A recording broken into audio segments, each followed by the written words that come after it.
வணக்கம். இந்த வீடியோவில் 2025ஆம் ஆண்டு நவம்பர் மாதம் 1ஆம் தேதி முதல் வங்கி கணக்கு விதிகளில் அதிரடி மாற்றம் சார்ந்து திடீர் அறிவிப்பு வெளிவந்துள்ளது. என்ன மாதிரியான மாற்றங்கள் வர உள்ளது, இதெல்லாம் வாடிக்கையாளர்கள் எவ்வாறு பயன்பெற முடியும் என்பது சார்ந்து விவரங்களை பார்க்கலாம். இந்த வீடியோவை தொடர்ந்து பார்க்குறதுக்கு முன்னாடி நம்ம சேனலை இதுவரைக்கும் சப்ஸ்கிரைப் பண்ணாதவங்க இந்த வீடியோக்கு கீழே இருக்க ரெட் கலர் சப்ஸ்கிரைப் பட்டன் அழுத்தி சப்ஸ்கிரைப் பண்ணிக்கோங்க. அப்படியே பக்கத்தில் இருக்கக்கூடிய நோட்டிஃபிகேஷன் பெல் சிம்பிளையும் ப்ரெஸ் பண்ணுங்கள்.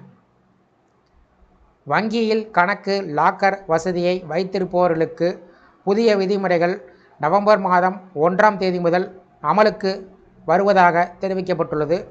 அது குறித்து முழு விவரங்களை பார்ப்போம். வங்கிகளில் வாடிக்கையாளர்கள் வைத்திருக்கக்கூடிய சேமிப்பு கணக்குகள், நிரந்தர வைப்பு நிதி எஃப்டி கணக்குகள், லாக்கரில் வைக்கப்பட்டுள்ள பொருட்கள் ஆகியவற்றுக்கு வாரிசு நியமனம் செய்வதற்கான விதிகளை திருத்தியமைத்து வங்கி திருத்தச் சட்டம் 2025 அமலுக்கு வந்துள்ளது. இதனுடைய முக்கிய விதிமுறைகள் நவம்பர் மாதம் 1ஆம் தேதி முதல் அமலுக்கு வர உள்ளது. இந்த மாற்றங்கள் வாடிக்கையாளர்களுடைய நிதி பாதுகாப்பை அதிகரிப்பதோடு கிளைம் செட்டில்மெண்ட் செயல்முறையினை எளிதாக்கும். புதிய மாற்றங்கள் மூலமாக வங்கி பணிகள் இன்னும் வெளிப்படைத்தன்மையாகவும் பாதுகாப்பாகவும் மாறும் என்று வங்கித்துறை நம்புகிறது. இதற்கு முன்பு வரை ஒரு நபர் ஒரு வங்கி கணக்கில் அதிகபட்சமாக ஒருவரை மட்டுமே நாமினியாக வாரிசுதாரராக சேர்க்க முடியும். அதாவது வங்கியில் கணக்கு தொடங்குபவர்கள், லாக்கரில் நகைகள் உட்பட உடைமைகளை பாதுகாப்பாக வைப்பவர்கள், தனக்கு ஏதாவது விரும்பத்தகாத நிகழ்வுகள் நடைபெற்றால் அந்த பணத்திற்கும் லாக்கரில் உள்ள உடைமைகளுக்கும் பொறுப்பாக வாரிசுதாரராக ஒருவரை மட்டுமே நியமனம் செய்ய முடியும். ஆனால் தற்போது வரவுள்ள புதிய விதிமுறைகளின்படி இனி ஒரு கணக்கிற்கு அதிகபட்சமாக 4 நாமினிகளை சேர்க்கலாம். உரிமை கோராமல் வங்கி கணக்குகளில் முடங்கக்கூடிய பணத்தை குறைப்பதற்காகவே இந்த நடவடிக்கை எடுக்கப்பட்டுள்ளது. இது பேங்க் கிளைம் செட்டில்மெண்ட் செயல்முறையினை எளிதாக்க, வேகமாக முடிப்பதற்கு உதவும்.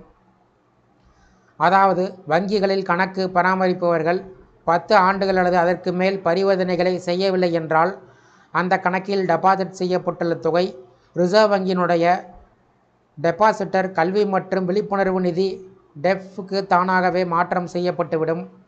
ரிசர்வ் வங்கி தகவலின்படி கடந்த ஜூன் மாதம் வரையிலான நிலவரப்படி பொதுத்துறை வங்கியில் ரூபாய் 58,330 கோடியும், தனியார் வங்கிகளில் 8,673 கோடியும் உரிமை கோரப்படாமல் முடங்கி இருப்பதாக கூறப்படுகிறது.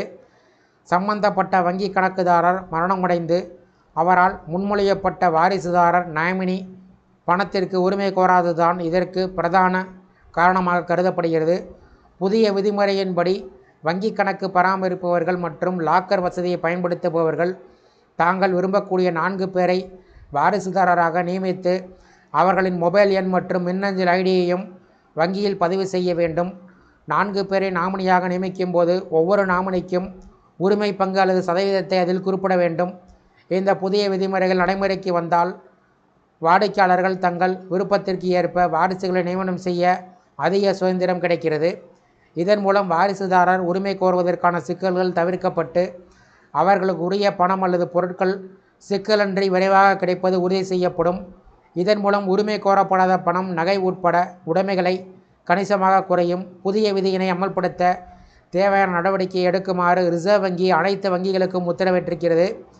இதனால் வங்கி வாடிக்கையாளர்களுக்கு நம்பகரமான மற்றும் வெளிப்படையான சேவை கிடைக்கும் என்பது குறிப்பிடத்தக்கது. இந்த வீடியோ குறித்த உங்களுடைய கருத்துக்களை கமெண்ட் செக்ஷனில் கமெண்ட் பண்ணுங்கள். இந்த வீடியோ பிடிச்சிருந்தா வீடியோக்கு ஒரு லைக் பண்ணுங்கள். இந்த வீடியோவை உங்களுடைய நண்பர்கள் மற்றும் உறவினர்கள் இருக்கும் ஷேர் பண்ணுங்கள். நன்றி.